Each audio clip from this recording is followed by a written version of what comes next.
normally he is he looks good, but this is normally very scruffy behind the camera. So this is nice to see. How are you? I appreciate it. I'm good. Even better to be joined by your company, Ade Oladipo. We've just witnessed Tyler Denny. Is it an upset over Felix Cash? Yeah, it is an upset on boxing casual fans' brains. And for those of us that remember Felix Cash from the Denzel Bentley, like we've got Felix Cash, Denzel Bentley so lodged in our brain, we forget Madiev and we forget Kelso. We forget that he got put down twice against Madiev, I believe it was, and he was cut in the fight against Kelso in an 8-rounder and he struggled there. So it's kind of an upset, but you look at what Tyler Denny's done recently, it's not been outworldly in terms of names, but it's been solid. It's been solid, he's been active, he's been busy, he's been getting rounds, he's the fresher. It's a big win, big win. Another big win, it's a real good fight there. Well, Lewis Crocker, does he count himself fortunate there? A lot of people ringside were saying that Conor Walker won. I mean, there's a partisan crowd, so that might have affected things, but did Crocker win on your scorecard? It's a tough one. I thought maybe Conor did enough to nick it. It certainly wasn't a robbery, and I asked Tony this on air. I said, was it a robbery? Because Tony suggests that Conor Walker won, and he seemed to suggest it was an easy fight to score. So I said, was it a robbery then? He said, no, it wasn't a robbery, but that Conor maybe landed more of the punches. But I said, was it a case of Crocker landing more of the significant punches? Because you remember those bursts from Crocker as opposed to maybe some of the work that Conor was doing. But I thought Conor was unlucky. He'll go home disappointed. But it was such a great fight. Fight of the year easily. Honestly, I can't remember being ringside for such a good fight. It was that good. So, look, upset for Conor. Disappointed as well for Crocker. I thought maybe, I expected a bit more maybe. But it's the weight cut. The weight cut's a big problem. He looked massive tonight. And clearly he's a 154 guy that tries to squeeze into a 147 limit. And I think that's probably why he started so sharp and then he faded. But look, I'd love to see it again. I know they want to do Crocker, Paddy Donovan, which would be a fantastic fight in Belfast. But I almost feel like Conor deserves to run this back. We're pushed for time, so let me get your thoughts at the top of the news deck in the world of boxing. First of all, that being the rumour of Anthony Joshua versus Daniel Dubois being announced next week. Do you agree with your broadcast colleague Tony Bellew that this is a short fight for Anthony Joshua and he'll get rid of Daniel Dubois within the first few rounds? I think it's a short fight, but that doesn't mean it's an easy fight.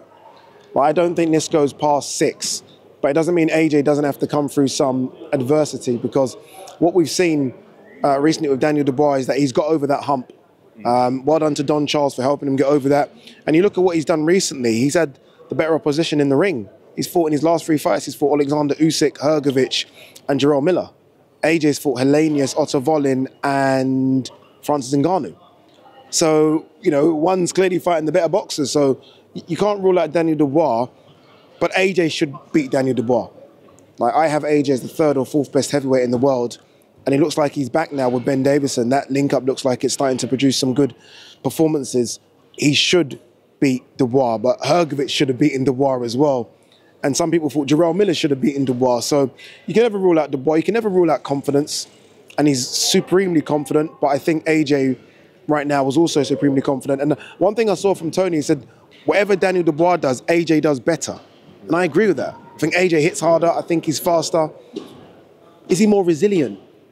I mean, because Hrgovic hit Dubois with everything, and he was there. So a lot of questions, but that makes for an intriguing fight. So I'm kind of with Tony, but not full on like Tony. I think Dubois causes AJ some problems. There are a lot of questions that were asked after there was the leaked video of Tyson Fury stumbling out of a pub. He's done an interview now with Furosity, his own channel on YouTube, and he's answered some of those questions. He said, look, I understand the concern of the past in my career, the context of all that, but I'm okay, I'm good. I just had a bit of a blowout. Did you hear what you needed to hear from Tyson Fury heading into the rematch later on this year?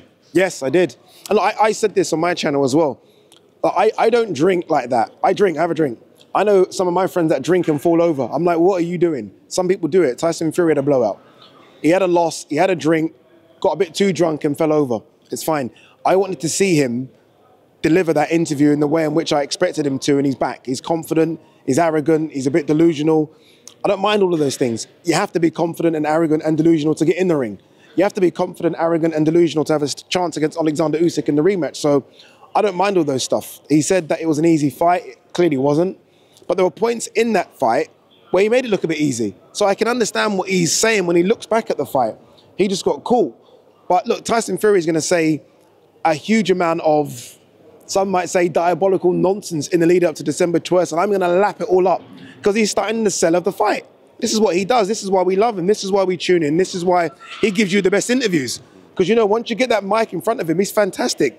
So I'm not surprised some of the stuff he's saying. Long may it continue. I would hate Fury to say, oh, my God, it's a, you know, kind of go back into the shadows. I don't want that. I want this front-footed Fury. Sorry.